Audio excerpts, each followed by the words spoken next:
Show. Okay. And then, I guess that's it, right? Yeah, don't cancel it. Create new broadcast up at the top. Create new broadcast. Or down? No. Oh, wait, this is streaming. No, it's not made for kids. No. Yeah. No, it's not made for kids. Yeah. Yeah. This is gonna be raw. It's gonna be raw as fuck. Yeah. But it's going live. Podcast. Okay, please wait. All right. So we're live? Are we live? Yeah, we're live. Are we live? Yeah, we are. All right. Good afternoon, New York. This is the Jayson Buford Show. This is the first episode of the Jayson Buford Show, number 1. I am your host, Jayson Buford, and we have a special guest here for the first episode. A good friend of mine, Jason Diamond. Is it confusing to have another Jason? Like, do you get, like, weird around other Jasons? Like, we've always been cool, but I know, like, some people don't like other people with their name. I have a special thing where I spell for Y. Yeah.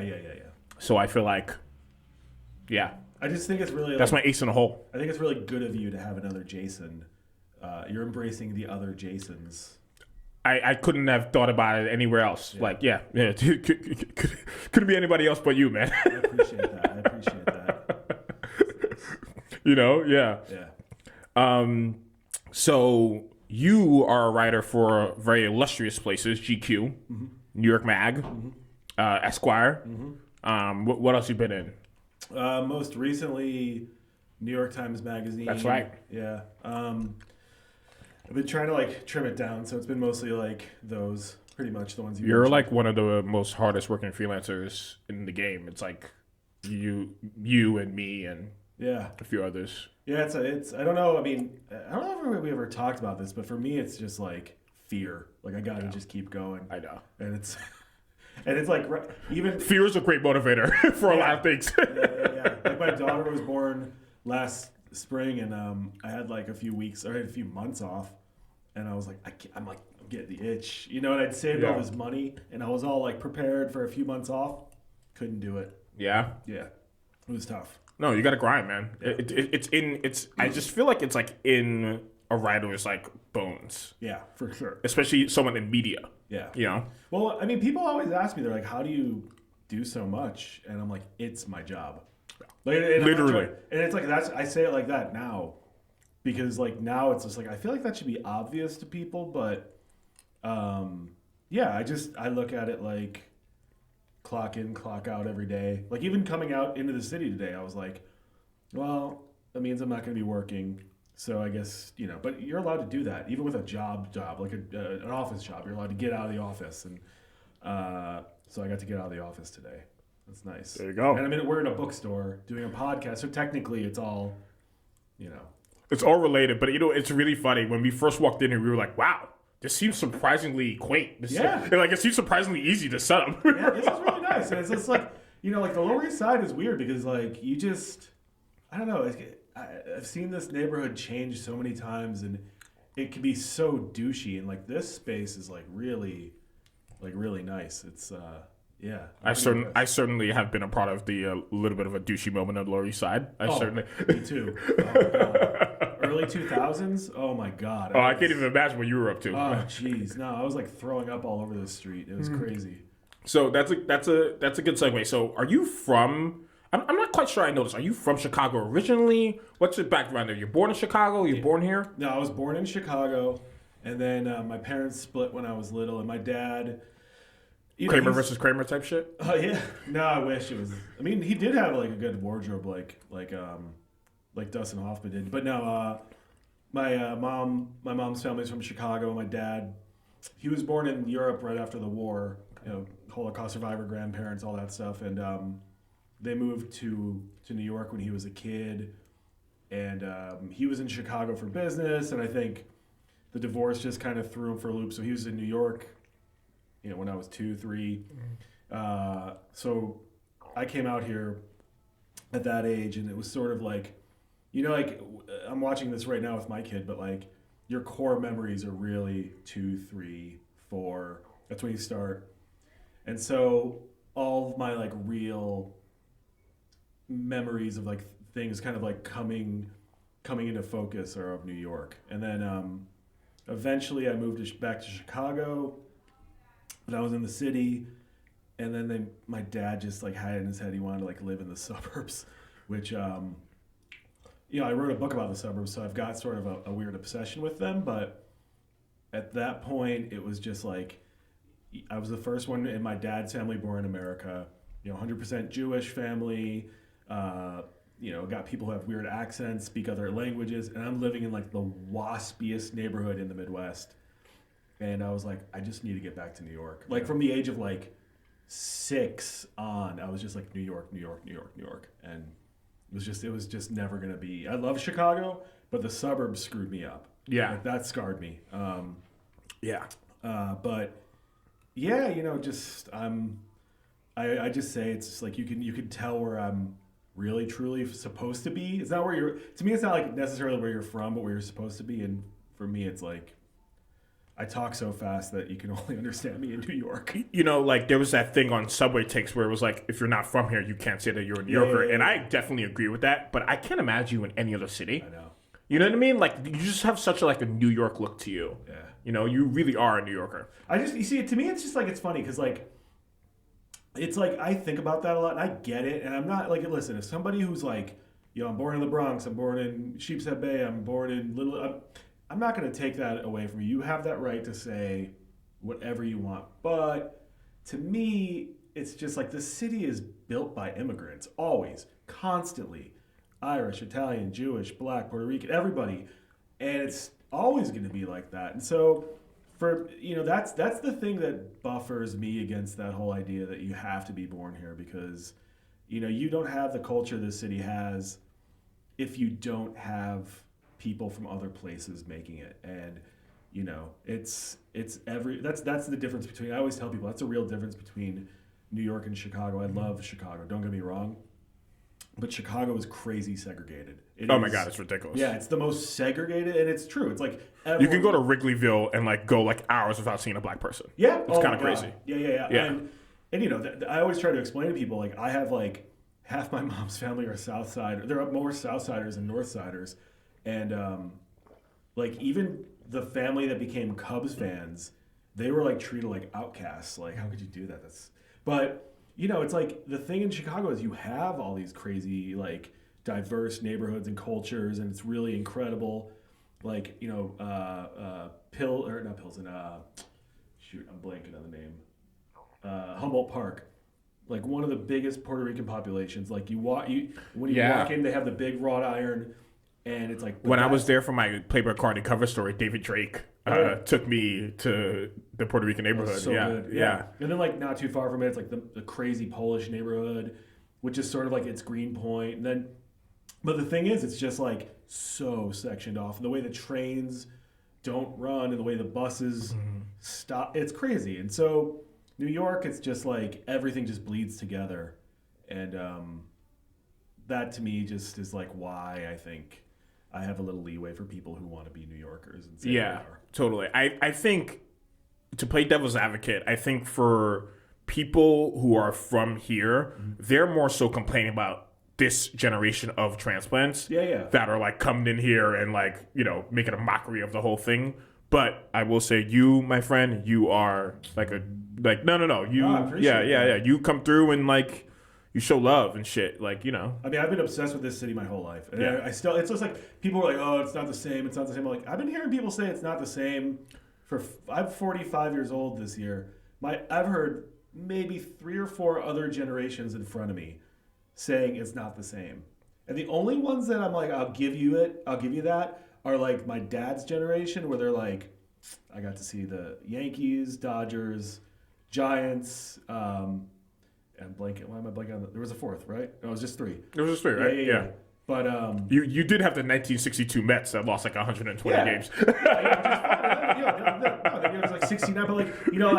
But I was watching the Ken Burns baseball documentary, and they have, I think it's like a whole episode on just that era in New York. Dude, Ken Burns rules. Yeah, he's the best. Ken Burns is the man. It's just like, I remember a couple of years ago he was like nailed for like being at Bachelor's Grove. You know about that? No, wait, what Bachelor's happened? Grove is like the it's like it predates like the pre 9/11. Like everyone is a conspiracy theory hound.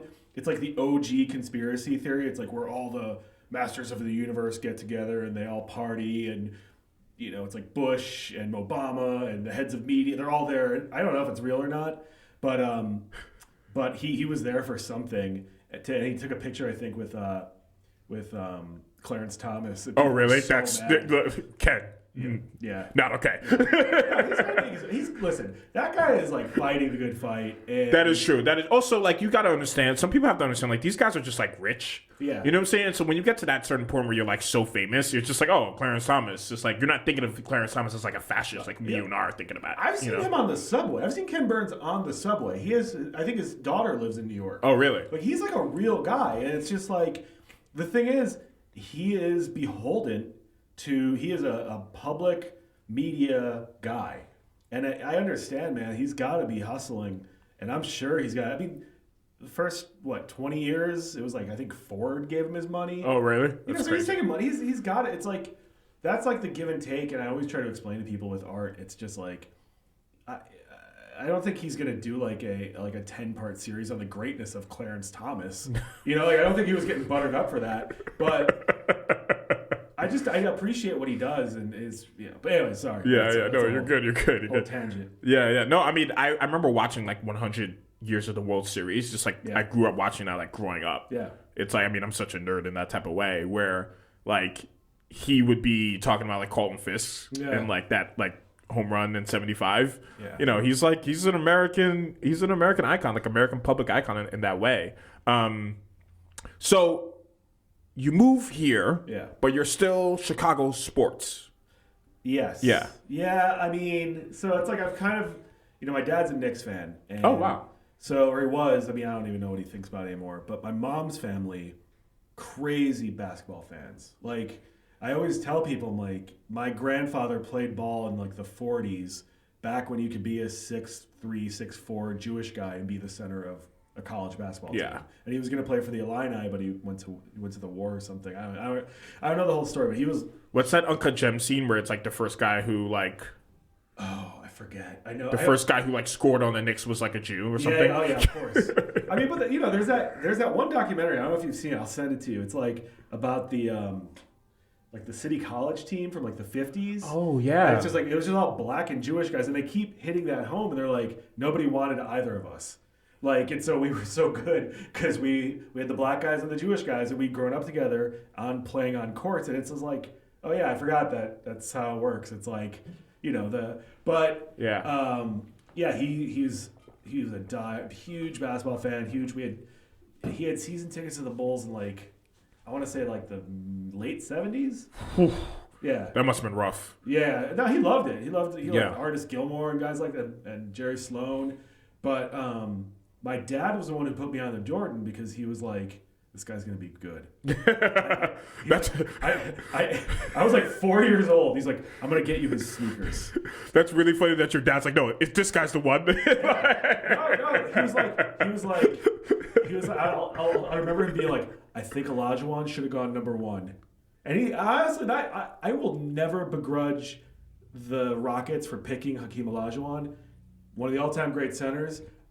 I'd still lose sleep if I didn't pick Michael Jordan. Yeah. But I want to do a 30 for 30 on the guy who thought Sam Bowie was the guy.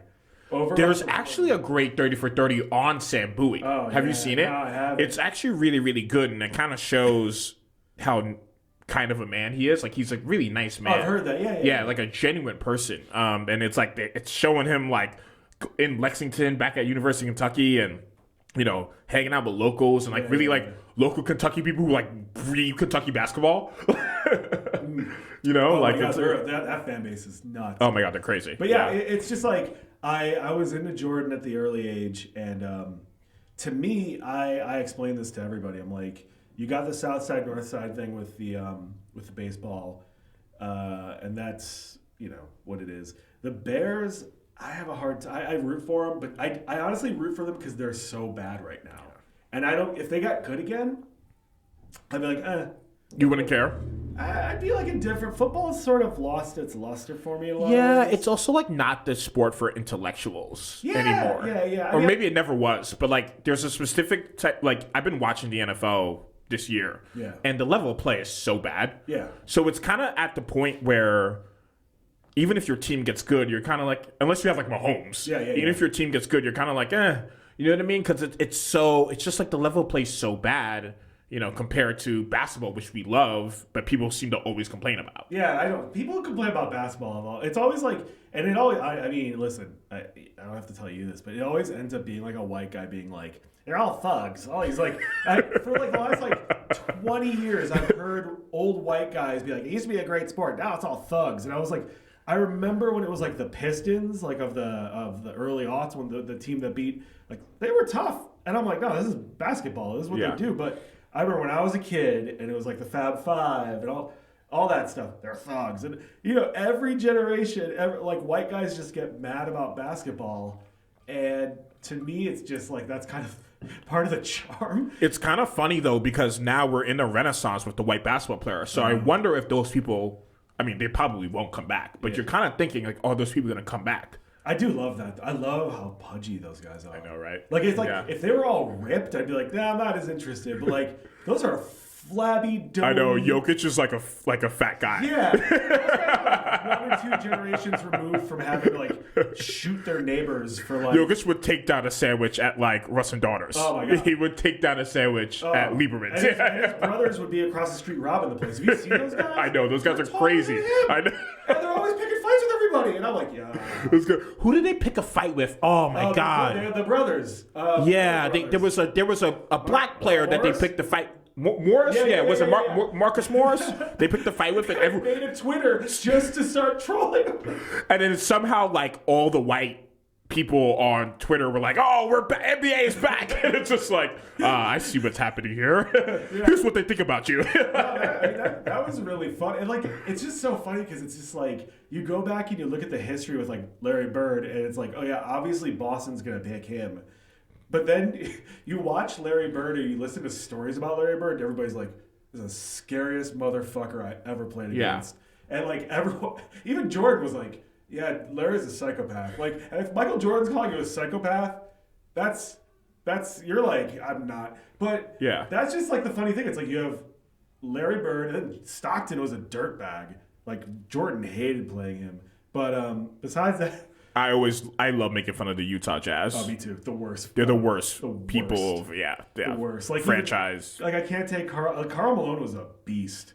Like, do you ever look at that dude's arms? Oh my god, yeah. This is just like he could squeeze both of them. We're big guys, and he could squeeze our heads, pop them with his arms. Yeah. I just didn't care, and you know, people are like, Jordan pushed off. You flew the game. Dude, hey, what, you dork? Who cares? The Utah Jazz taking that moment. Like, do you know how bad the world would be if the Utah Jazz had been the one team to beat the Bulls? Yeah. Like, we'd be. I know it would it would be, you know. Yeah. It would be mayhem. Yeah. If the Utah Jazz had like won that in '98. But now it's like so I've kind of gone back on things, and I feel bad, but I legitimately loved those Knicks teams in the '90s. Like, I was like, I hated the Pistons. Like, as a kid, I despised because they were just so blatant. I mean, now I respect them. Now I'm like, I would love a Bill Laimbeer. And Laimbeer so actually, boring. like, you can make a case Laimbeer is actually underrated historically. Oh, yeah. Like, he could pass. He can shoot a little bit for, like, a big man back then. I wonder what Laimbeer is if he plays now, where the game is, like, much more opened up.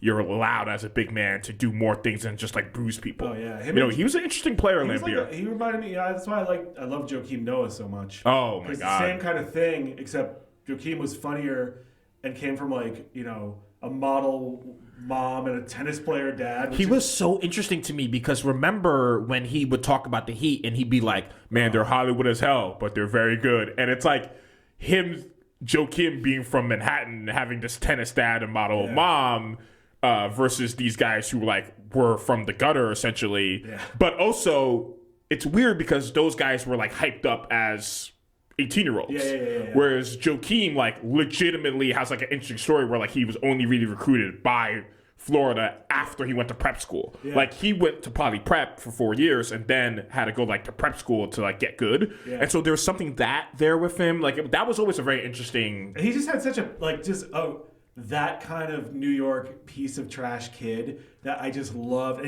But he also, like, had this, like, wrestling heel thing about him. And I was like, I love it. So I loved those Bulls teams. But at the end of the day, I came to a conclusion. Like, I remember watching Linsanity. I'm like, this is fun. This is the most fun I've had watching basketball. Everyone who watched that, was like, it happened during my wedding. Like, that was my wedding. Oh, wow. Lined Really? up with Linsanity. And I have a very complicated relationship with Insanity, but go ahead. Yeah. No, I get it. But it was like, I just remember being like, in the moment, I'm like, oh, this is fun. I like the Knicks, and I'm into this. And I loved when they had Starberry. I thought that was fun. I just appreciated I'm a that. Marbury fan, Yeah. dude. I have his jersey, like, in my house. I've always... And then, when they got Melo, I was like, oh, that's good. There's, like, a lot of things I liked. And then I just was like, you know what? I looked myself in the mirror, and I'm like, I don't really root for anybody these days because I just love the game so much. Yeah. Like, also, the Bulls are, like, really boring. Like, there's, like, bad fun, and then there's, like, boring bad. That's a whole other... Yeah. Like, but they had... still, I mean, in the late 2000s, I was like, this is the greatest team since the... But the thing is, it's just, like, I would root for the Bulls if they were doing well. Yeah. But at the end of the day, if it came head-to-head, them and the Knicks, I'd root for the Knicks. Okay, interesting. And I don't mean, I feel bad. I've said it before, but like, I saw the Bulls win 6 championships with the greatest player of all time. I don't need anything else. If they're running away with it, sure, I'm all in. Yeah. But I buy Knicks hats now. My daughter's gonna be raised a Knicks fan. That's it. That's how we're doing it. Yeah, I mean, that's an interesting thought. Whereas, like, watching someone like Jordan... Yeah. It just feels like the peak of everything. Everything. So, like, how about, like, let's not even, like, be huge fans after that. Like, it's just, like, he feels like, I don't think, look, by the way, I'm 29 years old. I didn't really see Jordan play. Yeah. I always like to point that out before I even, like, bring up Jordan. But, like, if you look at him as, like, a figure, it feels like the peak of, like, all kind of, like, society. In a way, like he's just an incredible looking guy. Yes, that's true. He's really like dashingly handsome in a way where like LeBron's a good looking guy, but like not as like dashingly. Yeah, he's like a little more goofy, whereas Jordan's like dashingly handsome in that way, like Denzel is. It's like a very it's like there's a specific kind of look that Jordan had. Also like the suits and like how colorful they were, and like there's a specific look that he has that is like iconic. Post pop art, like a walking version of like, because you could just take a shot of him doing anything. When you had him posing, it was like, oh my god! I got like the wings, like forget about it. Everything. Also, the baldy too is like he like it's like ridiculously cool. Yeah, it's like crazy. And like it's crazy because like he got away with the fact that for like 20 years almost, everyone's like, oh, he's such a good guy. We want him to model underwear and sell hot dogs and sell Chevy Blazers. Did people think he was like a good guy even back then? Interesting. Everyone was just... I mean, there was like the Jordan... Like if you were a kid, it was maybe... I was a kid, so it was a little different. But there was like the Jordan Rules book, and there was all that talk. It's a great, by the way, amazing book for anyone who like is like trying to read a sports book. That Jordan Rules book is top tier. Yeah, it's top tier writing. It's incredible. Yeah, Sam Smith. But like I think there were whispers of it, but it wasn't like...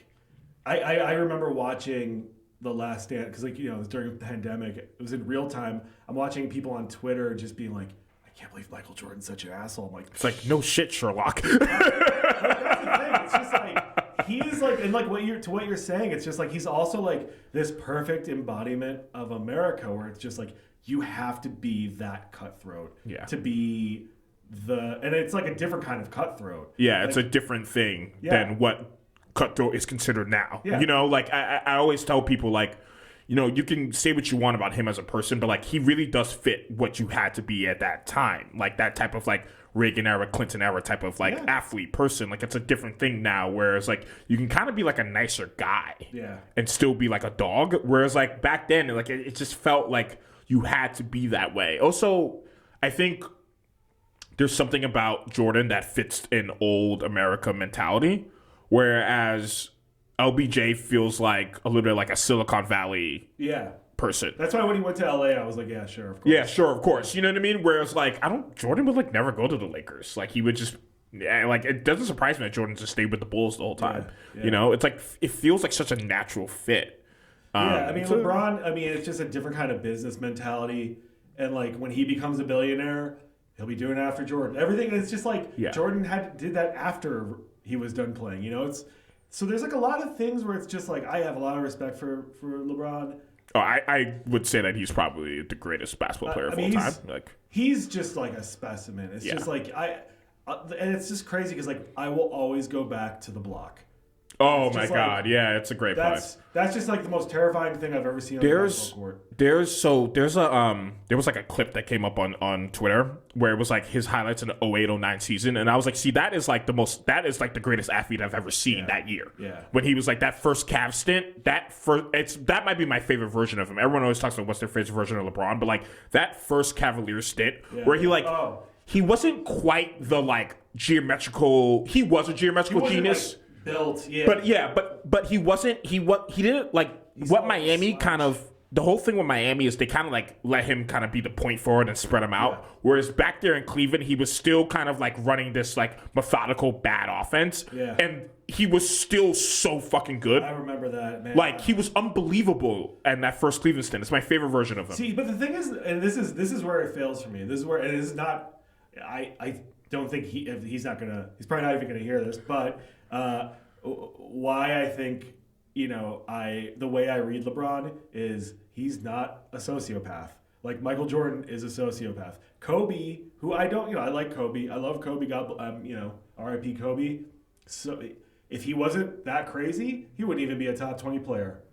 I think LeBron is a sociopath, just not in the way we were saying, that old school mentality. Yeah. I think he's like a new kind of sociopath where you can be a healthy human being and then learn the tricks on how to use that healthiness to the best of your advantage. I think he's got a lot of drive. Like childhood and all that stuff. Yeah. But like my grandfather got to see Jim Brown play football. Oh yeah. And the only other comparison that from when he told me about seeing Jim Brown, it was just like he had never seen anything like it. And I get that. Like there's not a lot of footage of him, but like for all intents and purposes, everything I've read about Jim Brown was like that guy was a just insane athlete. Also from Cleveland, or I think. Originally? I think. He played for the Browns. He played for the Browns, right? I thought he was from Georgia originally. Oh, maybe. Maybe. But the closest thing in my life I've seen to that was Bo Jackson. Oh, yeah. Before the hip. Even after the hip, it was just like, that guy's going to swing a bat. It's still terrifying. Yeah. But those were the two guys, like Bo Jackson and LeBron are... Bo Jackson, like, you watch some of those highlights. What's the highlight where runs up the thing? Oh my God, that shit is crazy. Where he runs over Boswell. That was like the big thing back then, right? Now that's like some Southern boy, just like like the Southern strength, Yeah. That guy is just. But yeah, so like LeBron, I have nothing but respect for him. You know, I don't count that Lakers championship. Sorry, it's I get in a fight. The bubble was weird. It was a weird time. I get into fights. Jimmy Butler, sociopath. I love him. Jimmy's a nut. I mean, Jimmy dragged those Miami teams to NBA Finals appearances. Yeah, and he almost died on the court. It looked like every time. He could do to me this beef for him and Riley, like it's like, yo, you can do whatever you want, Jimmy. You know what I mean? Like, no disrespect to Riley, but they haven't really shown up for Jimmy in the way Jimmy's shown up for them. Yeah, I think but yeah. So to get I root for the Knicks hard now. It's like I hate the Nets. I live a few blocks away from Barclays. I hate the Nets. They're not hateable to me because it's just like there's nothing to them really.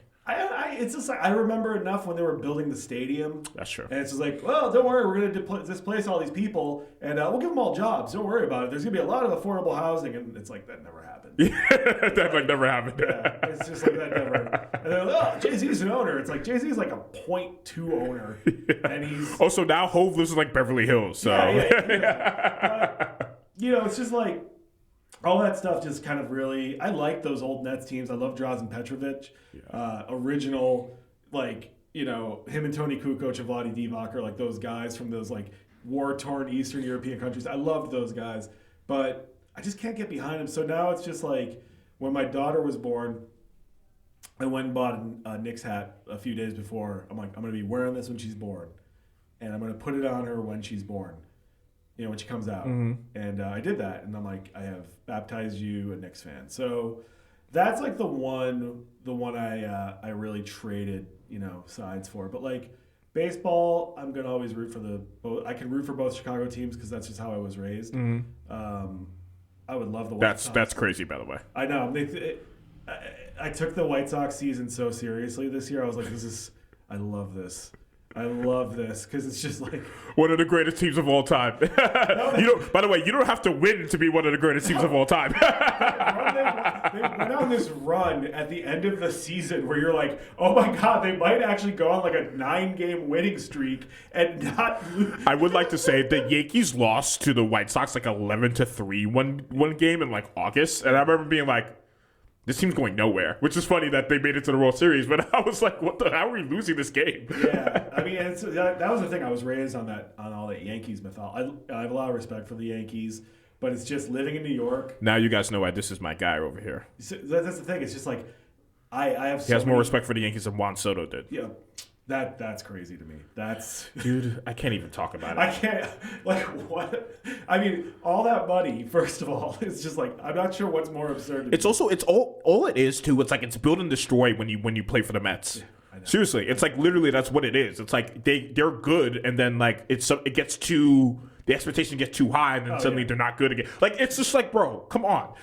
a good Mets team is a trashy Mets team. Yes. It's just like the ones who, like, that thing last year where you're like, oh, they're going to be the worst team in the league. And then all of a sudden it's like Grimace, and they're like, wait a minute, they're in the playoffs. Yeah. Like, it's just like... It doesn't work when they're supposed to be really good. Right. Like, there's like a curse. There's like an 86 team curse, I think, or something like that. Like, it's like, it's not... When they're good, it's not supposed to work. Yeah. And some New York... I think that's a New York thing in general. It's like, New York, the expectations get so high, but it's just like, to me, it was like, why are you going to give this guy who is not the best player in baseball more money than the best player in baseball, who has shown he is not just the best player in baseball, he is like not just a generational talent, but he is an all-time, like Los Angeles, that made sense. Yeah. Everything the Dodgers did, it makes sense.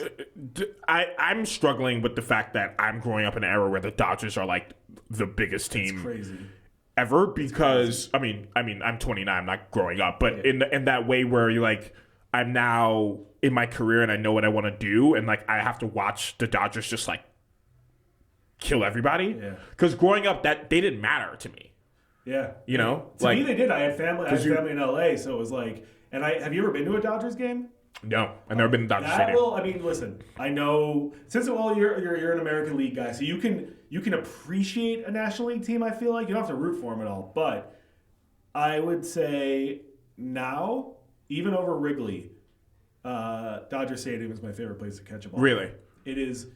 It's crazy how the foresight they had, where they're like, you know what, we should build it so the sun is setting in center field if you get here at the right time. It's a whole Hollywood thing, Yeah. And it's just beautiful. The way Dodger Stadium was built, it's like a super like controversial thing. Yeah. Yeah, it's like a really fucked up thing. The way the old Evans was torn down is a right. Yeah, it's the whole backstory behind it is like it's a very like complicated thing to read, but the ballpark when you like watching on TV, it looks so beautiful. Oh, I mean, it's crazy because like I rock a Koufax jersey because I was talking to somebody a couple of years ago. I'm like, man, I always want to get like a Jackie Robinson jersey, but I just feel like there's just something about like if a white guy's wearing it, it feels very. I would vote for Obama a third time if I could. If like no, I mean you should wear it. Yeah. I get it. You'd be showing love to one of the more significant. Now I have one. Now I got one. Yeah, one. Okay. Yeah. But I think for a while I was just like, because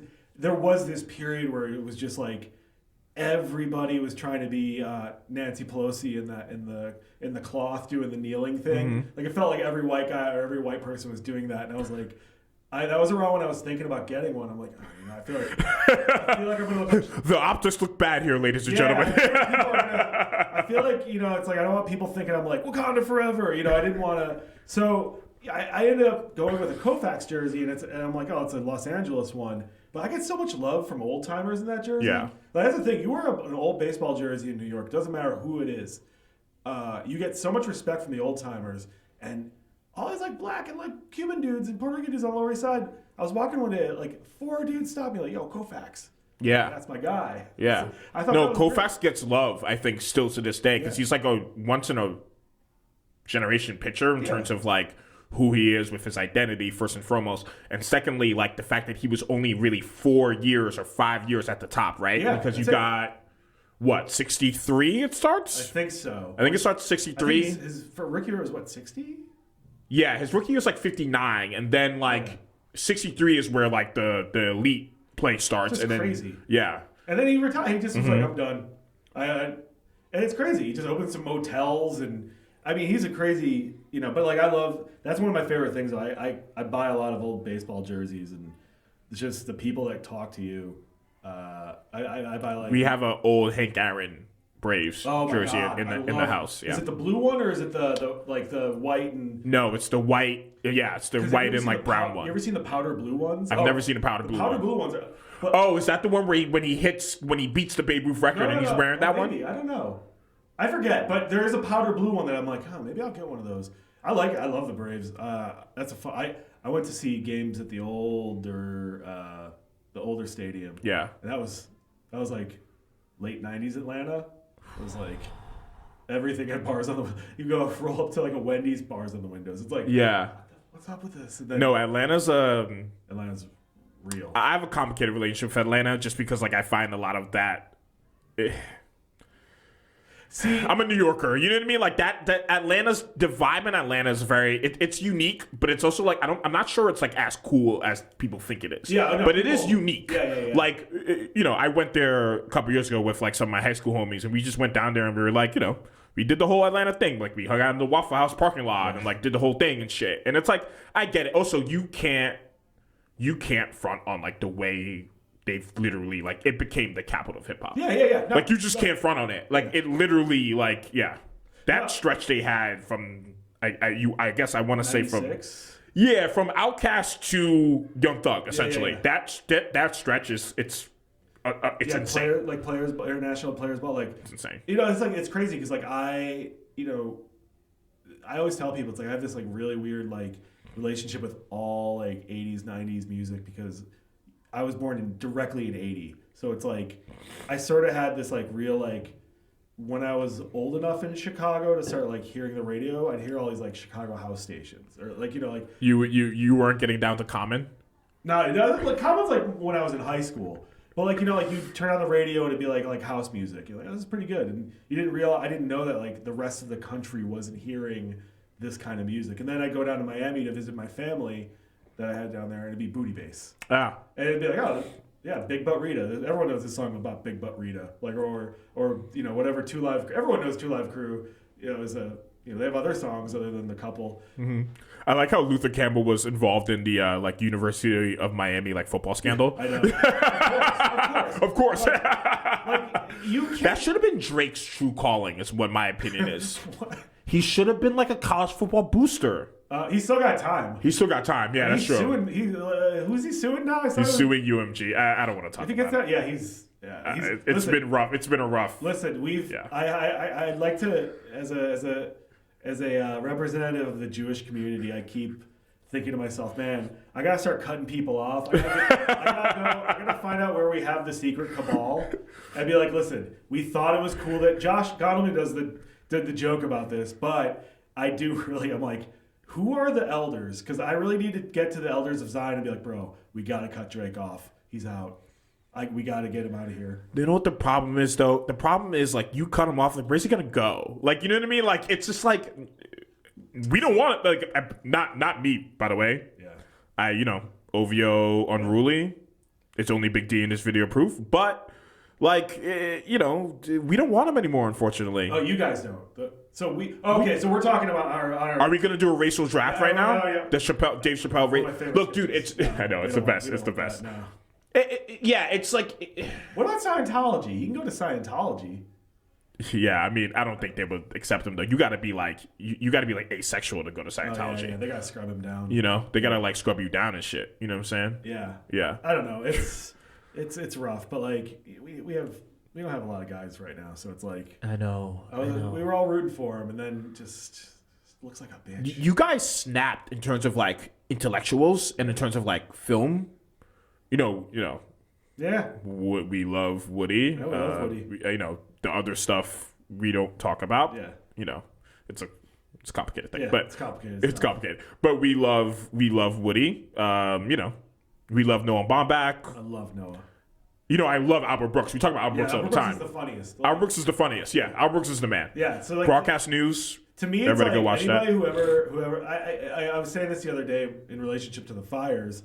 Shout out to everybody in LA. Hopefully. Stay safe, everybody. But, shout out to Jeff White. Stay safe, Jeff. Oh yeah, I love that. I love that guy. Yeah, he's the man. I was just texting with him this morning. He's one of the smartest guys. Everything he writes. But I was like, somebody was like, "Oh yeah, New York's better." I'm like, "Have you ever watched an Albert Brooks movie?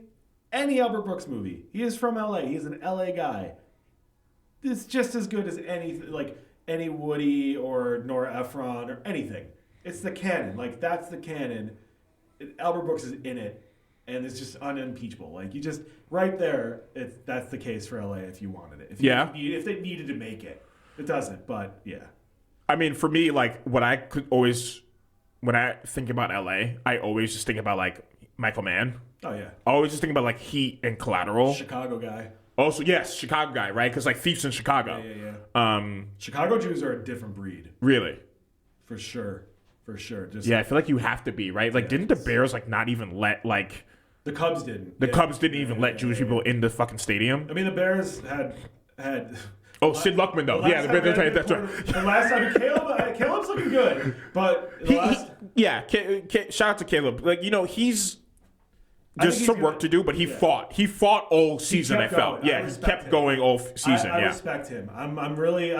So back to the Bears thing. I do sort of like. Okay, I'm curious to see what happens with him because he showed fight. But he showed fight. But the Bears, Sid Luckman. It was hard to be. I think it was kind of hard to be anti-Semitic with football back in the day because most of your fans and players were all like Slovakian, Bohemian, so like. But what's interesting is like there used to be a lot more Jewish athletes than there is now, right? Like I mean, back in the days there was like boxing was like a thing in your community as well.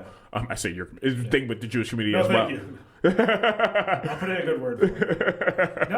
But that's the thing. It's like that's I love Jewish boxers. And, there's a whole thing to be said, and I know it's been written about, but like the sort of like where America is at and where certain groups are at within the American, 200 years ago, most of the boxers were Irish. Yeah. It's like, so you have the Irish immigrants who were, the Irish people love to say how much racism they've dealt with, even though they haven't, dealt with it in a while in America. But, the Italians were great boxers, Black guys have been great boxers for years. Puerto Rican guys have been, and all these groups of people who've been like kind of shit on, and Mexican guys, people who've been shit on and throwing kind of pushed to the bottom.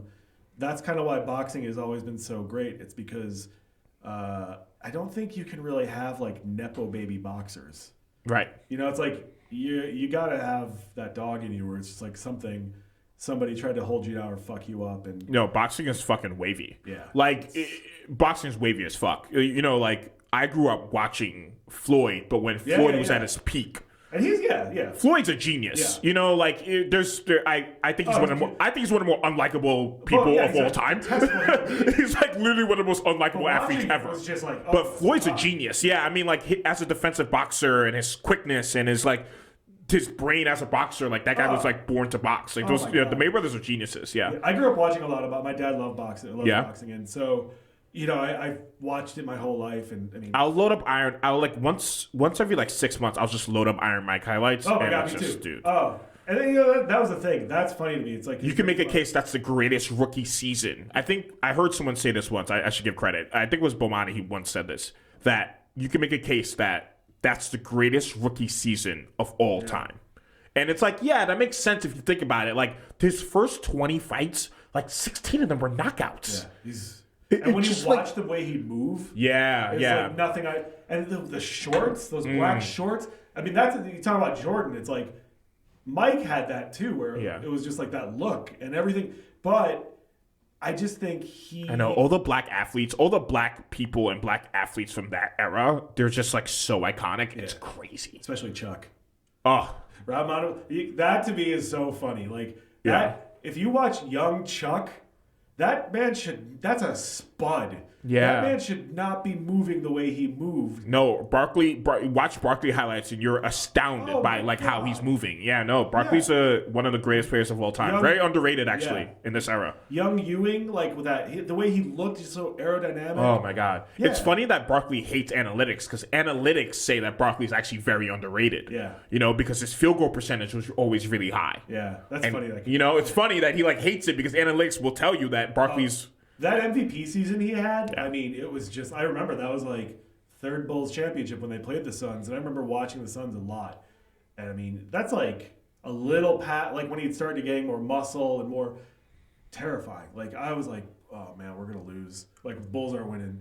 Like and that was it was funny because it was just like I think Barkley was like playing at this peak where he had all these great centers like Akeem when he was Akeem, I guess. You had Patrick, you had all these guys. And I think Barkley was like sort of the bridge between those guys and Shaq. Because Shaq was like the next generation monster where you're like, oh no, this is... because the way Shaq moved in Orlando and early Los Angeles is it's unreal. Yeah, it's unbelievable. Man, that's why that's why I can't take people seriously when they talk about like not liking the NBA. Like these guys are the greatest athletes in the world. Basketball's the best. I mean, basketball. It's the best. Yeah, I get soccer as like why people are passionate about. I watch a lot of it with friends. It's just hard for me because it's like I gotta wake up early in the morning and shit. It's like I try to explain to people. It's like it's so funny. Like you talk about the New York Chicago thing. To me, it's such a source of pride that the two cities that I know and love the most are to me, in their own ways, like the best basketball cities. Yeah. You know, it's just like when I try to explain to people, like, yo, I saw KG play that 1 year. I saw one game. That's right, because Fargo Christian Academy is in Chicago, right? He had to like leave the state to go because like he got into some trouble, I think, in South Carolina, and everyone's like, oh, this guy's going number one, and I was like, it was like 5 people deep. And you can still see him because he was so tall. I worry that KG's legacy will be in Boston, unfortunately. And people won't be able to understand how much of a force he was in Minnesota. Yeah. Like watch those highlights of him in Minnesota. They look unreal. Yeah, as an athlete, he looked like and he was a monster. He always had that mentality of like a kill or be killed mentality. Yeah. I mean, the stuff he would say to people, it's crazy. Like, have you like watched any of those YouTube clips about? Yeah. So Mello on his podcast actually told the story about that beef they had. Oh yeah. That game, and he was just like, it started with the fact that KG was like, "I smell pussy." Like that was the first thing. That's how it started. And Mello was like, "What?" And then I guess he said some other shit, and then that's when it like. He would like say shit about like dead mothers. Yeah, he claims he never said that. Yeah, that's like that. Sure. He claims I don't know. I mean, he was something else, and like like when Rose, I just remember like it was just like everyone was like, this is it. This is like because like. You know, New York has the what is it? It's the point guard thing. Yeah, like yeah. The culture of the point guard. Yeah, Kimba. You know, Felipe Lopez, Rod Strickland. Yeah, all those like Coney Island kids. Oh yeah, Marbury, Telfair, and all the ones who play in the cage and shit. But like Chicago's also it's a city like this is why Isaiah Thomas has got so many hangups. People forget he's a Chicago guy. Yeah. Like a real South. And I think he was really pissed seeing Jordan kind of take over the city. He hated it. I believe that's like part of it, I think, for him. Yeah, and he never would say it, but like, you know, him and I'm trying to think. I'm usually a little bit more. I'm usually better at this stuff. Oh, yeah, Benji, the guy who got shot. Yeah. Like, he was supposedly like, you know, everyone was like, he's gonna be a big ball player, but like, you had some like great players. And then Rose was just like, I mean, I remember when Jabari Parker was coming up, and I'm like, yeah, Jabari's going to be hot. Didn't work out.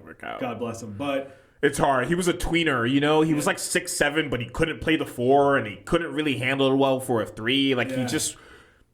Jabari would have been good if he like got into the league in like the early 2000s when that shit didn't really matter. Yeah. And then if you could just score, you could score. But now, where it's just like this positionless thing, he like struggled in that. I think. Yeah, when Wade, I love that Wade is like, so, you know, he's like hyped to be a Chicago guy. Yeah. Like when he went to Chicago, I thought that was nice. I've always liked Wade, but Rose, it was just like I watched him in high school. That's the thing in Chicago and here too. I mean, I know how people like pay attention to like high school ball here, but Chicago, it's just like, it's so different because it's like, that is some like struggle shit. Like those are like people who are like from like rough neighborhoods and they're coming up and they're like, this is their one chance. I was watching the 09 Bulls team. That team is so fucking weird. Yeah. It's like Rose, Captain Kirk, maybe. Yeah, that's a great white guy. Yeah, no, Harrick's the best. Harrick was the best. Yeah, Harrick was the best. Yeah, Harrick was the best. Also, the weirdest look. Weird guy. Also, great college basketball. One of the like great college basketball player. Like had a great college basketball career and then had a long NBA career. Yeah. You don't quite get those guys as much anymore. That had like great college career and then also had a long NBA career. Yeah. Kirk was the best. Yeah. Kirk was the fucking best. They have Boozer on that team? No, that's Rose, Kirk, John Salmons. Oh my God, yeah. John Salmons was like killing it. Yeah. Brad Miller. Oh yeah. Tyrus Thomas. Oh jeez. Is he a Chicago guy? I think he's a Chicago guy. Is he? I think so. I forget, but yeah. Who else? They had somebody else. They had someone else. Rookie Joakim. Yeah, that was Joakim's first year. They had someone else. They have Taj? I think that's a little early for Taj, I think. I love Taj. I forget who else they had on that team. Ben Gordon. Oh, was that what they got? Oh, yeah. That was Ben Gordon. Bad. Yeah, they had Ben Gordon. That Pistons team, from that one team that beat the, was it 04? That's like that whole, anybody from that Pistons team, I remember that. That was like, yeah, Bulls are going to be sick. Yeah. It wasn't. It's just like now, like watching it, it's the same thing. Like the only thing I like is Kobe. Like I like White. Yeah. White, and I'm like, they're gonna have to trade him at some point. It's gonna just like they should be trading Levine. Like I don't get why they can't get rid of that. God bless him. He can really score. Zach can like really score. Yeah, I don't know. It's like fun to watch him play offense. Yeah, that is the one thing that. I love, everyone who knows me knows that I love like an offensive basketball player who plays no defense. I love that shit. I also just appreciate him. Why play defense? Who cares? I just also appreciate a guy who can win the dunk contest and then get better. Because usually you win the dunk contest and that's your whole... Yeah. It's like back in the day it was like Jordan, Dominique, and okay. But nobody, like D. Brown didn't go on to have like a Hall of Fame career. And also, is which one was D. Brown? Oh yes, that's D. Brown. Yeah. Okay. Yeah. It was like the dumbest thing. I mean, it was actually pretty dumb. It was like a cool like silhouette. Like it looked like a good like a shot. But like 9 times, like I love Blake. I liked Cedric Sabonis or Sabelis. Oh, Sabonis. Yeah. When he had like when he put his headband over his eyes. But it was like a kind of basic dunk, but he put the headband over his eyes and it like got like it's like when people went crazy for like Bob Cousy. It's like, oh my God. A cupcake. Gerald Green, but he's like an amazing dunker. That was incredible. That was fun. I was like, that's cool. He's like an amazing dunker. He also put his elbow in the rim that contest too. He's the fister. And then you had like Gerald Green's incredible. Yeah. And then you had Dwight, who was just like when Dwight was like in Orlando. That was like, okay, yeah, you could put on that Superman shit. That looks terrible. You look like that. Like you're built that way. This makes sense aesthetically, and I like that. And but yeah, most of the time you're just sort of like, Zach Levine's not going anywhere. He's just gonna. Yeah. But I've been glad to see him do well. I just hate watching a guy just play for a team that's never gonna make it past the first round at best. And it's been. I posted a question like, is it worse being a Bulls fan now or being a Knicks fan like 10 years ago? I think the Knicks. The Knicks are always kind of like there's like a charm to like the Knicks being bad always, which I hate saying because it makes me feel like a loser kind of. But like low key, it's true. Like it's just even when we were at our worst, like. I remember they had the team where they had like Zach Randolph and Eddie Curry at the 4 and the 5. That team is fucking insane. Yeah. And like Jamal Crawford and like Marbury's like fighting with Isaiah, talking about like I know things that you've done. It's like just wild ass shit. Yeah, they're beefing on the plane. Like that's the kind of stuff I like. It was like just it's like we need like an front FX page, show. Like when the Knicks are front page news, not for winning. It's like that New York is hot when that shit's happening. Like, Yeah. it's like no, but like for me, it was like you just kind of you watch them now, and it's like, oh, this is fun, this is good. But anytime you watch a New York team, and this is just, and I don't mean to bash Chicago because I would never want to do that. Chicago loses energy really easy. And a part of it's because it's so freaking cold there. I think it's just like, it just, when you're not winning, it's not the same. When Chicago teams are winning, those are, like they used to say like the old Chicago Stadium was the loudest arena in the world. Oh, yeah? And that whole thing, they do it still in hockey, I think. But when they do the national anthem in Chicago, they'll clap and yell through the whole thing, which is nobody does that. You can only do it in Chicago for some reason. Yeah. But I always tell everybody, like, God bless America in Yankee Stadium. That's real baseball. yeah, oh yeah, That's real baseball right there. That's real baseball. Yeah. I think they talk about that in the Ken Burns thing a little bit. Oh, yeah? How they started, but like I took the homie Goots to one of the playoff games, and I remember telling her, I was like, "Yo, this is real baseball, sis." Yeah. I was like, no, but I would put up any. I used to go to Yankees games in the '80s when it was like, fun, like Mattingly, like when you were like, they've got legends, but this team is not going to win a World Series. I never got to really embrace Mattingly because I'm just like way too young. But the homie A Beam like loves Mattingly. That's like his favorite Yankee of all time. Yeah. Anybody who's on that Simpsons episode, the baseball episode, I like. Oh yeah. Like, he's on, but like to me, it's just like this thing where it's just like New York always brings the energy. Like even that when I was going back to that Mets thing last year, they were going to be so bad. Mm-hmm. Like everyone was like, oh, they tanked last year. They're going to be miserable this year. The fans brought it.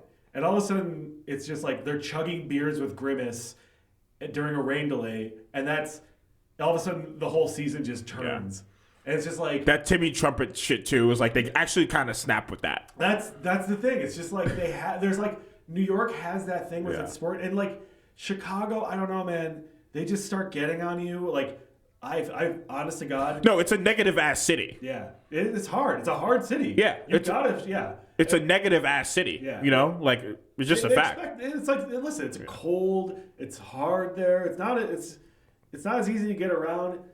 They expect you to win. And so, it's like you go to a Bears game and the minute they start losing, it's just like you can hear like the life being sucked out of the stadium. Terrible. Simmons used to talk about how he used to go to Fenway games like before they had won in 2004, and he felt that when things are bad things would happen, like you would feel the energy that just go down. Yeah. Like you would feel it get like darker and darker, I think that's honest to God, like I think that's like the white guy fan base thing. Because Chicago, it's like a lot more like you still have a lot more white guys going. I think it's mixed with the Bears, and the Bulls maybe, but like it's just like you go to a Cubs game.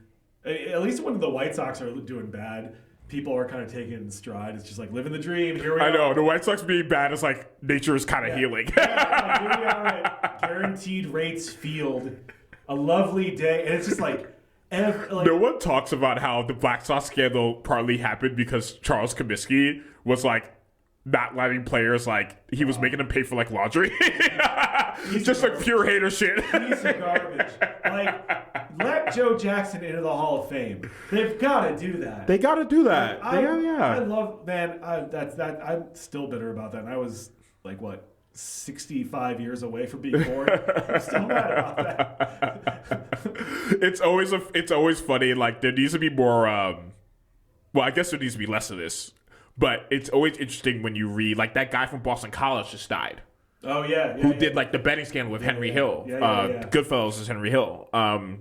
Like stories like that. It's just like that's America, baby. Yeah. No, I mean that's the thing. It's like I'm like watching like I'm watching like all this. Now there's a lot of dialogue about like online betting and this and that, and I'm like, kind of. First of all, you're cutting out I like the bookies.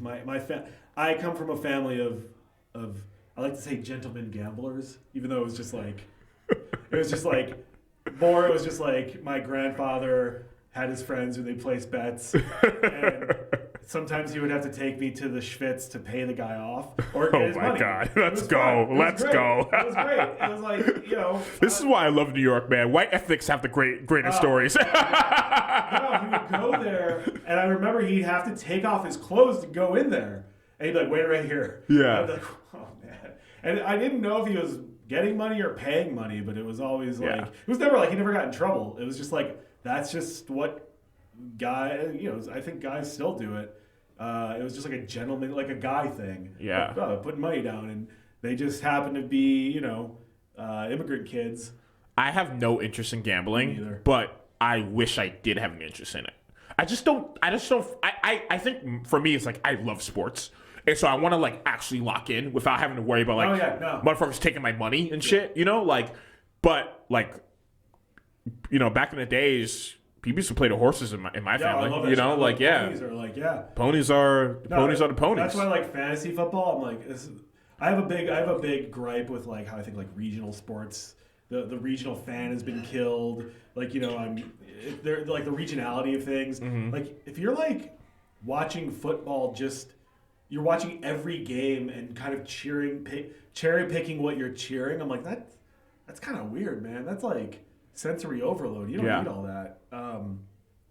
And so like that stuff just really has never appealed to me. But I just, and that's the thing. I go back to it. Like basketball, I'm just a 11-year-old kid every time I watch basketball. I know, it's the best, man. Yeah. It's a really, really great game. I don't think the NBA is like at its peak right now, but I still think the talent level is terrific. And you know what? It's not the players' fault. I just think like, I just think these guys they're not as compelling as they used to be because they have to kind of be a little bit.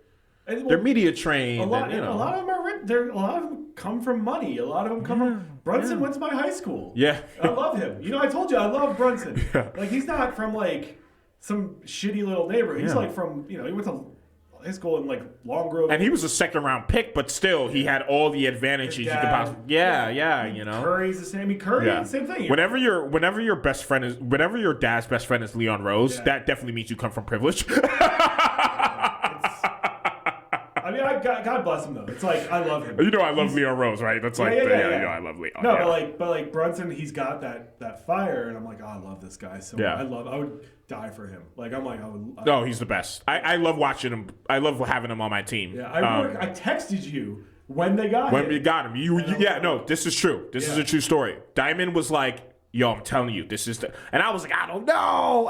He's just. I could have gotten Durant. I forgot exactly what it was, but I just remember being like, I don't know, like, he played with Luka, like, who knows who the fuck he could be, like, I didn't know, and then he's a really, really good basketball player. Yeah, it's a fun team. I have a lot of fun watching him. And it's like now also because. I started getting into WNBA just because it's the summer and I like watching. Yeah. And I just got so into the Liberty. And it felt really good because it was hard for me to like enjoy that title. See, I love that last game. It was like kind of embarrassing. I know. But shout out to the girls. I like to be like I like to look at my daughter and be like, hey, there is a team that plays down the street. They just won a championship right after you were born. It's all girls. It's pretty cool. Yeah. So it's like I like and Sabrina's really cool. Sabrina's like super cool. Like I love the way she like. It's like really close to the Bryant family. And she's just like a really cool basketball player in general. Yeah, the vibe there is. I mean, listen, they give Fran Lebowitz front row tickets. Like Fran Lebowitz is like the Jack Nicholson of the Liberty. I know, that's awesome. Which is like, how much better can you do? Also, like I could never imagine Fran being into sports if not it being the WNBA, which makes it cool, I think. Because she would never normally like get into that. Yeah. But I bet she's like a St. John's fan or something. Yeah, imagine. Fran and Rick Pitino go out to dinner together. I bet you they do. Like, right? Or I bet you they probably shop. They won last night, by the way, the Johnnies. Oh, thank God. Oh, man. I love Pitino. That's my guy. Yeah. When I was a kid. 15-second Ricky, I got to see, I went to a couple of, because it was a rivalry back in the day when DePaul was good. My grandfather was a big DePaul fan. It's like a Chicago thing. They used to be a powerhouse. Oh, yeah. But then, like, they had a scandal, never came back from it. But Catholic college, right? Catholic University. DePaul? Yeah. So them and St. John's had like a rivalry. They still do. They play like once a year. one in Chicago and then one at the Garden. Yeah, And, that era where the Big East had like 16 teams and was like DePaul, Marquette. That era is like, oh my God. Yeah. They used to build things in this country. Yeah. When I was a kid, I remember DePaul. There was a guy. He was like drafted like when I was like a baby, I think, or 17, even before I was born. But Dave Corzine from Chicago. Dave Corzine, like Chicagoans. They probably don't anymore, but like up until like 2005, maybe this guy was like done by like 1990. Be like, let me tell you something. You never seen nothing like Dave Corzine. He'd be flying down to court, and his mustache would be down there. He'd still be looking at it. He'd be laying up the ball. One thing me and you like to make fun of are the detectives in The Fugitive. That's like not Tommy Lee Jones, but like the Chicago PD cops. They got the right guys. Yeah, they got her. Yeah. Kimball killed his wife. Yeah. The one guy with like the smushed face. Chicago PD thinks he's a cop killer. Bro, Chicago cops are like they're so perfectly typecast. It's oh my God, it's the best. But like when you go see those old school, they all still look like that. Yeah. But they're all burly. They all like I don't have any love for cops, but like I do appreciate just like you go anywhere in Chicago, you see like this big burly Chicago cop, just like the most Irish looking guy you've ever seen, or Irish Polish. He's always got like a big stogie in his mouth. He's like hold down to his vest like this. You're like, I'm not breaking the law, but that guy's gonna put me in one of those like dark houses or whatever they call it, blackout houses. Yeah. Not gonna fuck with that guy. Chicago cops, not messing with them. Like, It's I've been speaking of cops. I've been watching Law and Order Original. Oh my God. The past so like good. month because they have it on Hulu. They have like the old episodes on Hulu now. Jerry Orbach, The king. the literal king, The king. The best it's like ever done. him and Chris Noth, like Lenny Briscoe and Mike Logan that's a detective pairing right there. Like that's the one. Yeah. And also, I mean, Orbach, like, first of all, you know, he was like with he was with I think it was the guy who got popped, the mafia guy who got popped in Little Italy at the clam place. Oh, my God. Joe Gallo. Yeah, Crazy Joe Gallo. Yeah. He was with him that night. He was with him that night? He was supposed to go to dinner with him, I think. But something happened where he was like, I swear to God, it's like this crazy story where I'm getting it wrong, but it's like he ran into Don Rickles and Rickles was like, oh, let's go to this place instead. Yeah. Or something like that. But Wow, Rickles saved his life? That's crazy. Rickles is an angel. Rickles is the man. But, that video of him, Denzel, and who else is in it? And Letterman. Yeah, it's like Rickles, Denzel, and Letterman. That shit is like anything he did. It's just like I try to like all these guys, these comedians now, kind of being like, well, Rickles can insult people. Why can't I say the N-word? It's like, dude, you're not getting the point. Rickles, first of all, Rickles was a fat little bald Jewish man. Yeah, he made fun of himself just as much. Yeah, and then he'd always be like, I'm kidding. I'm just kidding. I love you. You're great. He would always like, you know, he was so perfect at it.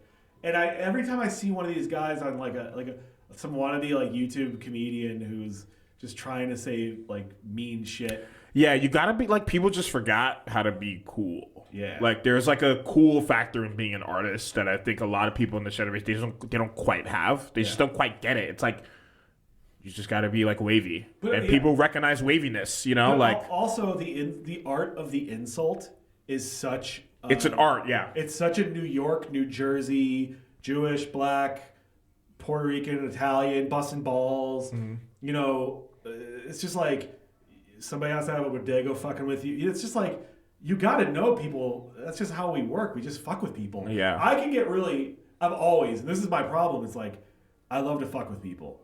And I realize I have like a one tone. So it's like, I'm not really like letting them know that this is the tone where I'm fucking with you. Right. So it just sounds like I'm just being like, so it's like, you know, I try to like tamp it down, but it's just like, you know, it's fun to fuck with. It's just busting balls is fun. But people just don't know how to do it. And people are too sensitive about it. And then, yeah, no, the I mean, art form is dead. It's. We got to bring it back. I know, right? Yeah. No, it's. I totally agree with you. Just people, they forgot how to just, I don't know, like I'm watching Law and Order now, and the detectives are so fucking cool. Yeah. Like, you know, or Lieutenant Van Buren, Epata Murkison, like she's so cool. you know, like, and she's just so herself, and she has her things that she believes in, but she also is just like does her fucking job and is so cool and is wearing the coolest sweaters and, you know, those dashiki button ups, and she's just awesome. I do like the earlier seasons of SVU where it's just like Stabler is obviously a nut job. Like obviously just like they like kind of dumped him down a little bit, but like in that first couple seasons, Stabler legitimately is like, yo, bro, maybe you shouldn't be a detective. Yeah. Oh yeah. Yeah. It's like he had this he had this sort of like, were you chained up in a prisoner of war camp in Vietnam? Like that he had that. Are you like a nut? Like, bro, are you good? Yeah, yeah. But and then you had like, he's like, no, they should I've seen, like, you had that whole. But then all of a sudden, then you'd have it where it's like, they weren't a comedic duo, but Finn and Munch, Ice-T and Richard Belzer. Like, it's, I don't think they meant them to be like a buddy comedy, but they were so funny because it's just like they were kind of the same guy in a lot of ways. Yeah. It's just they didn't want to, like, Munch was so into all the conspiracy theory shit, and Ice-T's like a Republican, in that type of like his character is like very Republican. Kind of like calling it like long before it's like it's kind of the same level,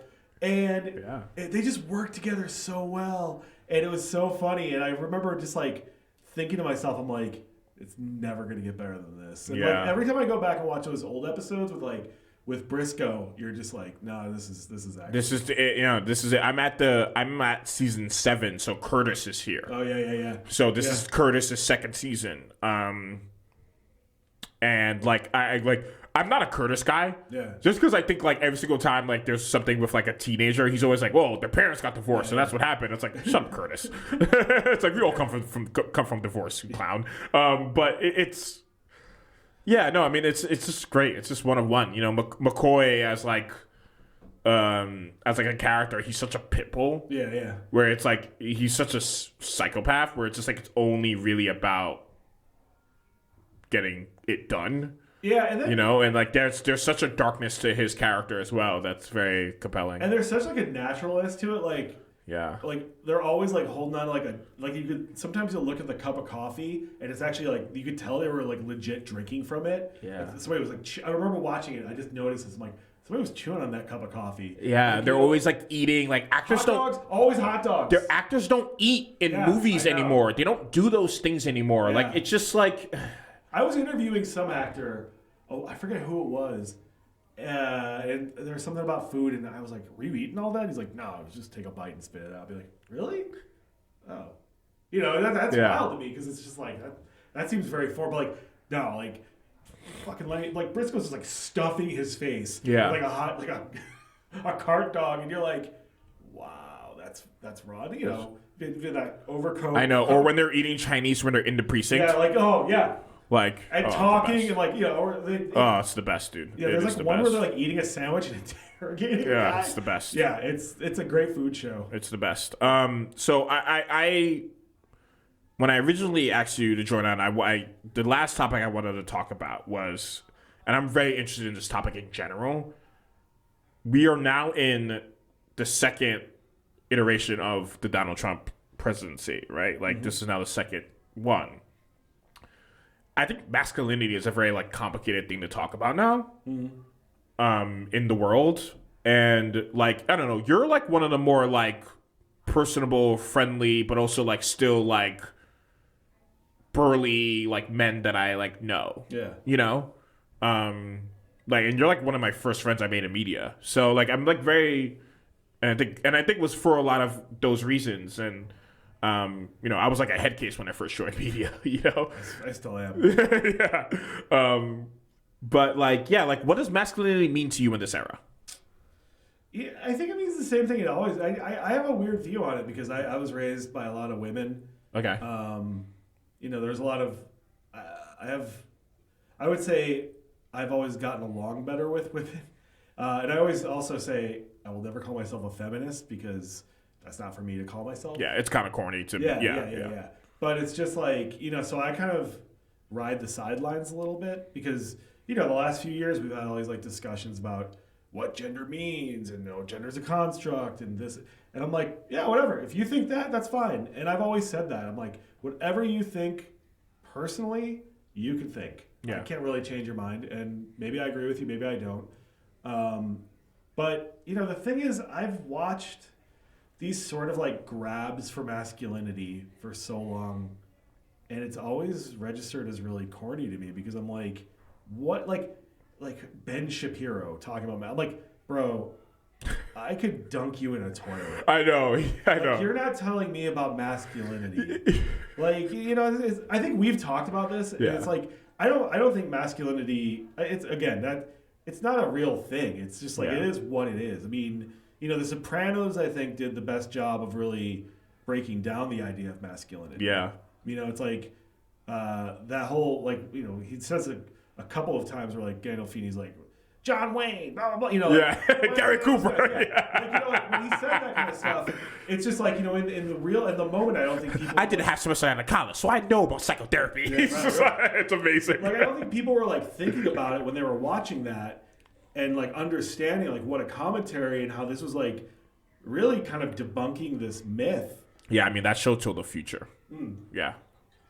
And like, I think it was funny because I remember when Mad Men came on, and that was like kind of, some people saw it as the second coming of like The Sopranos, sort of like, and I didn't think it did as good of a job addressing that stuff. Yeah. Like I think Mad Men's a great show. There's nothing I will say bad about that show. It's an all-time great. But people were like, oh, it's really like looking at like masculine. Like I think it kind of doesn't do enough to kind of show like my grandfather's generation. They're like weird silence and that. I actually really think it's focused on. I think Mad Men really focuses on femininity better than it does masculinity. Oh, weirdly, sure. weirdly. No, I get that for sure. Yeah. Yeah, it definitely does. But like, I think, having watched The Sopranos like 4 times now, it's just like I realized like that was like the end of. That was like the last real conversation I think we could have had about what we consider masculinity with a serious face, like because it kind of ended that whole discussion for me because even like Tony's the whole idea of you have this like big burly scary Jewish or I'm saying myself here, big burly scary Jewish guy. No, you have this big burly scary mafia guy, and he's a big pussycat. Yeah. And he cries, and he's like all messed up. That's the beauty of Gandolfini's performance is that his eyes like twinkle when he's upset. Yeah. Yeah. But like I guess that's what makes the performance so great and how the character is likable despite the fact that he's obvious. Yeah. He's an obvious sociopath. Yeah. And he's really fucked up. And just in a lot of ways. But like, it's just like, I think that was like a really interesting sort of period where like we weren't discussing these things. And then all of a sudden I remember by like the middle of the aughts, you started hearing this like, we're having there's a search for masculinity. You were a little younger then, so you probably weren't paying attention to it, but it's like everybody you saw was wearing like work boots and like, LL Bean and outdoor gear and Red Wing and this and that. And that was like when people were like, I'm drinking whiskey again. Yeah. It has to be whiskey. And I've got the really interesting facial hair and I'm a creative director, but I look like a mountaineer. And it's just like ever since then, it's kind of been the same thing where it's like people keep talking about it, but I don't think they understand that it's not even really a thing. Like, it's just like, individualism, sure, that's something I can talk to you about. Like, everybody should be themselves. Everybody just do your own damn thing. But, like, men are very complicated. We've got centuries of being told we should be this and we are this and whatever. Yeah. And there is a lot to undo there. Yeah. But I also just think, I don't know. I think a lot of guys need to get punched in the face. It's basically like everyone has a plan so they get punched in the mouth. Yeah, everybody's Yeah. tough, and it's just like I think you and I have talked about this. Like, people don't like to. It's not the one of the most like I guess like not PC things I say is I and we've said that you've agreed with me on this. I know. I think people need to get bullied more. Yeah. I've gotten into a lot of fights in my life, and that's not something I'm proud of. But I've gotten beaten up more than I've beaten people up. Yeah. And I'm actually proud of that because that's taught me a lot about myself and a lot about the world and a lot about, and I think the fact that I could register that is, that to me is like, okay, I'm being a better person, and if I happen to be a man. Yeah. So you can call that masculinity, but I don't think it is. I just think it's just like we should all be reaching to just be better. I don't really know. Like, it's like, to me, it's like when people say we need to find masculinity again. It's like, well, what are you going to do with it when you find it? Yeah. What does that mean? Yeah. No, I hear you. Like, we all sit on computers and have iPhones. It's like, we're not, This isn't, 1940s. This isn't Shawshank. You know what I mean? What are we doing? We're not like working on roofs here. I hear you. That's it. It's just like nobody has, like, if you got a job, you go to work every day, you're building buildings or you're fixing roads or you're a plumber, man, that's I respect that. Yeah. Those are the people I'm like, I love that. Yeah, trade. That's cool. Anybody who doesn't, like, you can't, unless you have a job where you work with your hands, I just can't really have anybody start talking to me about this stuff even. So it's hard for me to even talk about it because I think the people who have been really bringing it up tend to be the last people that I imagine have any inkling or idea of like what it means to be a person in the world. Yeah. And that's where you got to start. You just got to be a person in the world. And, if you need to start talking about your manhood and your masculinity, that's your thing. But I've never felt the need to. And I think that's probably to my benefit, because if I did, my wife would probably kick my ass and tell me I'm a pussy. She'd be like, "You are not a man." But yeah, but to be fair, that's like, I think why I've been married so long and we've had such a good relationship, my wife and I, because it's just like, I think I do a lot of. You guys are a very charming couple. I think so. Yeah. Yeah. No, yeah. I mean, I think part of it is that I've been on double dates with this guy over here in past relationships. I think we're just very much, we try to see eye to eye as much as we can, but we also have that, we do have like sort of like an old school, like we could be the honeymooners neighbors. Yeah. Just like the two, we've been called cartoonishly Jewish, which I love. I'll take it. But, I think that's kind of part of it is like, I don't think by me being a man makes me any better. It definitely doesn't. And especially when she listens to this, it doesn't make me better, babe. But it doesn't make me better or it doesn't make me anything. But I will say this. The one thing I have learned, this has nothing to do with Trump or anything else, having a kid, which I've mentioned a few times because I'm never going to get over this. I can't wait for you to meet her, by the way. Yeah. Having a kid, the second she came out, I just felt this new sort of like thing inside of me, and I'm like, oh man, I do have to take care. Like I do, my wife is fine without. If I died tomorrow, I hope I don't. My wife would be fine. I mean, she wouldn't be. I think she'd be probably pretty messed up. I think she'd be a little sad. Yeah. Like, my wife could do anything on her own. I know what you mean, though. Yeah, no, it's, But with the baby, it's just like, all of a sudden, I'm like, okay, I need to start really, and I'm not like, I'm handy enough, but I'm like, oh, I gotta get better at this stuff. I gotta get better at fixing stuff and cooking and doing this and that. And like, it just clicked. And so like, to me, that, I think if I'm ever gonna like cop to anything resembling masculinity, it's gonna be understanding responsibility. Yeah. And like, just like, there are certain things that a guy has to do, and it shouldn't be it shouldn't be like, well, you stay home and raise the kid and I'll work. It's not like that. Mm-hmm. It's more like, you just gotta be there. You gotta be a provider. You gotta be, and people see me with my daughter, because I'm, that's the thing, I'm the primary caregiver, and people are like, oh wow, that's so great. I'm like, why? My wife makes a lot of money. It's like, I'm a writer, I get to sit home, but I get it, because a lot of dads aren't there. My dad wasn't there, and I'm there for my daughter and all the time. Just, I'm like sad not being with her. Like I'm like that with my wife too, but I'm like, oh, okay, I get this now. I get like the guy thing in a way that I never got. So I appreciate it a little bit more, but I just don't. I think people just need to work on themselves and not think about like the broader idea of this idea of masculinity that's so outdated. Yeah, and probably impossible to recapture. That's just I don't know. Hell yeah. Yeah. Charles Barkley, like 87, 88. That was a man. That era, I mean, he was like, yeah, those dudes were. I know. Yeah. Also, like his shorts weren't that long. I know. In that era too, so he has like that fucking big ass, and he's just Big like, ass. I know, crazy. Crazy. Yeah. Barkley was a nut. I love it. Thank you. Hey, this is Yeah, great. thank you. This is awesome, and like you're my guy, man. You're like one of my favorite people in media. Just your voice supported, and When this show blows up, like, and you're getting like the $10 million a year contract, have me back on. I absolutely will, of course. I mean, to be you are the first ever guest of the Jayson Buford Show. I'm gonna put that in my Yeah. bio. All right. All right. Thank you. Thank you, my man.